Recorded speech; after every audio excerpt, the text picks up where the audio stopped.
Welcome to stock study. এই ভিডিওতে আমি স্টক নিয়ে আপনাদের সঙ্গে ডিসকাস করব যে স্টকগুলি এখান থেকে একটা ভালো মুভমেন্ট দেখাতে পারে। আপনি স্টকগুলো ওয়াচ লিস্টে রাখুন, সেট আপ তৈরি হলে সেখান থেকে আপনি ট্রেড প্ল্যান করতে পারেন। কোনো বাইং সেলিং রিকমেন্ডেশন থাকবে না, জাস্ট অ্যানালিসিস পারপাস এই ভিডিওগুলো আমি আপনাদের সঙ্গে শেয়ার করছি। এই স্টকগুলো আমি আপনাদের সঙ্গে শেয়ার করছি। দেখুন, আমি এর আগে একটা ভিডিও আপনাদের সঙ্গে শেয়ার করছি, সেই ভিডিওতে কয়েকটি ব্যাঙ্কিং সেক্টরের স্টক ডিসকাস করেছি। তো স্টকগুলো নজরে রাখবেন। সঙ্গে এখান থেকে যদি আমরা আইটি সেক্টরের উপর নজর রাখি, দেখুন আইটি সেক্টরের যদি এলটিটিএস এই স্টকটাকে আমরা দেখি, এলটিটিএস, ঠিক আছে, এলএনটি টেকনোলজি, এই স্টকটা দেখুন অল টাইম হাইয়ের কাছে ট্রেড করছে, যেখানে আইটি ইন্ডেক্স কিন্তু এখনও পর্যন্ত অল টাইম হাইতে ট্রেড করছে না। তো স্টকটিতে ব্রেকআউট হয়েছে। ব্রেকআউট লেভেল যদি দেখি আমরা এখান থেকে 5650, মোটামুটি 5650 এই লেভেলে ব্রেকআউট হয়েছে এবং এখন ট্রেড করছে 150 পয়েন্ট উপরে। এখানে লাস্ট দুদিন ধরে একটা রেঞ্জও বানাচ্ছে। তো যদি স্টক এখান থেকে নিচে আসে, কোন পর্যন্ত সাপোর্ট লেভেল থাকে? ভালো সাপোর্ট লেভেল হচ্ছে 5650, ঠিক আছে। এখানে আরও 10-20 পয়েন্ট নিচে এলেও সেটাও সাপোর্ট লেভেল থাকবে, একটা রেঞ্জ থাকবে।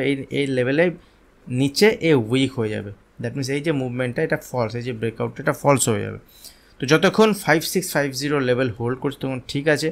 যদি এখান থেকে ফার্দার ব্রেকআউট হয় 5800, দ্যাট মিনস 5800 লেভেলের উপরে স্টক গুড। এখান থেকে যদি আইটি ইন্ডেক্সের পজিটিভ সাইডে মুভমেন্ট হয়, বা যদি এখানে TCS, Infosys, tech Mahindra, HCL tech এসব স্টকের যদি পজিটিভ সাইডে মুভমেন্ট হয়, তাহলে এই স্টকের কিন্তু আরও ভালো মুভমেন্ট হবে, কারণ স্টক অলরেডি অল টাইম হাইয়ের কাছে ট্রেড করছে। দ্যাট মিনস এই স্টকটা কিন্তু সেক্টর ওয়াইজ যদি আমরা দেখি, এই সেক্টরের একটা আউট পারফর্মার একটা স্টক হতে পারে, অলরেডি সেরকমভাবেই কাজ করছে। দ্যাট মিনস সেক্টরের বাকি স্টকগুলো যেখানে অল টাইম হাইতে নেই, অলরেডি অল টাইম হাইতে, মানে এর স্ট্রেংথ কিন্তু বাজারে বেশি আছে। সেই নিরিখে কিন্তু স্টকটার উপর নজর রাখতে পারেন। স্টক যদি এখান থেকে উপরের দিকে মুভমেন্ট হয়, খুব তাড়াতাড়ি স্টকের 6000-এর লেভেল এবং তার উপরের লেভেলও দেখাতে পারে। নেক্সট ইম্পর্টেন্ট স্টক সেটা হচ্ছে বালকৃষ্ণ ইন্ডাস্ট্রি। দেখুন এই স্টকটা আমি প্রিমিয়াম গ্রুপে শেয়ার করেছিলাম ইম্পর্টেন্ট লেভেল, এবং সেই লেভেলটা ছিল মোটামুটি ধরুন 2330, 2332-এর কাছাকাছি, 2334-এর কাছাকাছি হতে পারে।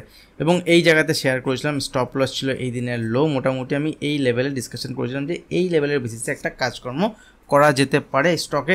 তো সেখান থেকে স্টকের আমরা দেখেছি মুভমেন্ট হয়েছে উপরের দিকে, নিচে এসছে, উপরের দিকে গেছে, নিচে এসছে, বাট এই লেভেল কিন্তু আমার স্টপ লস ট্রিগার হয়নি এবং উপরের দিকে 2400 লেভেলের কাছে ট্রেড করছে, 2404-এর কাছে।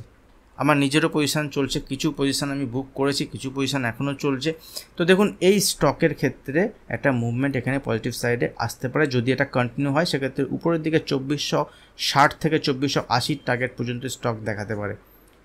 স্টপ লস একটু দূরে বেশি থাকবে। যদি আমাদের বাইং লেভেল থাকে 2340 বা 2334, সেক্ষেত্রে আমাদের এখন কস্ট প্রাইস থাকবে স্টপ লস।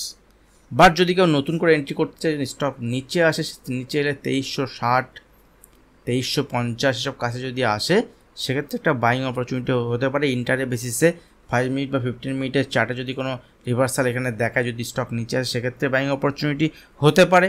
অথবা স্টক যদি 2400 লেভেলের উপরে সাস্টেন করে, উপরের দিকে মুভমেন্ট হয়, সেক্ষেত্রেও কিন্তু স্টকের একটা মুভমেন্ট পজিশনাল বেসিসে দেখাতে পারে, যেখানে স্টকের মিনিমাম 2 থেকে 3% এখনও মুভমেন্ট উপরের দিকে আসতে পারে। এবং যদি 2480, 2500 লেভেলের কাছে গিয়ে সাস্টেন করে উপরের দিকে মুভমেন্ট হয়, কারণ স্টক নিচে আছে, মুভমেন্ট আসবে, রিস্ক কম, এখানে একটা প্রফিট হওয়ার চান্স আছে। অনেক দিন ধরে স্টক এখানে কনসোলিডেশন হয়েছে, বেশ কয়েকদিন ধরে, ঠিক আছে। কনসোলিডেশন হওয়ার পরে এখানে ব্রেকআউট হয়েছে। তো স্টকটার উপরে নজর রাখতে পারেন। আবারও বলছি, কোনো বাইং সেলিং রিকমেন্ডেশন থাকবে না, অ্যানালিসিস শেয়ার করছি, আপনি আপনার সেট আপের হিসাবে কাজ করবেন, বাট ওয়াচ লিস্টে রেখে আপনি দেখতে পারেন। নেক্সট যে ইম্পর্টেন্ট স্টক সেটা হচ্ছে গুজরাট গ্যাস। দেখুন গুজরাট গ্যাসে এখান থেকে ক্যান্ডেল দেখলে ভালো লাগছে না, এটা ডোজি টাইপের ক্যান্ডেল হয়েছে, বাট এখানে আমি বলবো যে এই রেঞ্জটাকে আপনি মার্ক করে রাখতে পারেন, এই রেঞ্জটাকে আপনি মার্ক করে রাখতে পারেন। এই রেঞ্জের মধ্যে থাকলে কোনো ট্রেড সেট আপ নেই কিছু, বাট এই রেঞ্জ যদি ব্রেক করে তখনই এখানে ট্রেড সেট আপ আসবে।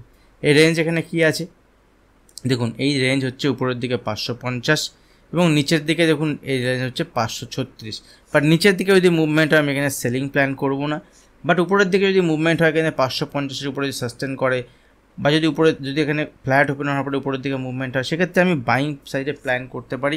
এবং এখানে 550-এর উপরে মুভমেন্ট হলে 560-এর লেভেল, দ্যাট মিনস গতকালের হাই যদি ব্রেক করে, স্টকের কিন্তু একটা মুভমেন্ট উপরের দিকে আসতে পারে, সেখানে দেখা যাবে যে একদিনেই 4 থেকে 5%-এর মুভমেন্ট পর্যন্তও হতে পারে। কারণ এই স্টকগুলো এরকমই মুভমেন্ট হয়। স্টক নজরে রাখতে পারেন, ফোকাসে রাখতে পারেন, ওয়াচ লিস্টে রাখুন, সেট আপ তৈরি হলে দেখা যাবে। কারণ এখানে দেখুন স্টকের লোয়ার লেভেল থেকে এখানে একটা হ্যামার টাইপ বলতে পারেন, ডোজি বলতে পারেন, ঠিক আছে, ক্যান্ডেল তৈরি হওয়ার পর উপরের দিকে মুভমেন্ট হয়েছে, এই জায়গাতে কিন্তু রেঞ্জ বানাচ্ছে। মানে স্টকের যদি আমরা মুভমেন্ট দেখি, বায়াস দেখি, এখনও কিন্তু পজিটিভ সাইডেই আছে, রেঞ্জ বানাচ্ছে। রেঞ্জ যদি ব্রেক করে এখান থেকে একটা মুভমেন্ট উপরের দিকে স্টক দেখাতে পারে। আমার পার্সোনাল ভিউ আমি আপনাদের সঙ্গে শেয়ার করলাম। যদি স্টক আপনাদের ভালো লাগে এই ধরনের অ্যানালিসিস ভিডিও, অবশ্যই কমেন্ট করবেন, লাইক করবেন, শেয়ার করবেন। এখন যারা চ্যানেল সাবস্ক্রাইব করেনি, চ্যানেল সাবস্ক্রাইব করে বেল আইকন প্রেস করবেন। আজ ভিডিও এখানে শেষ করছি, দেখা হবে নেক্সট ভিডিওতে। ধন্যবাদ।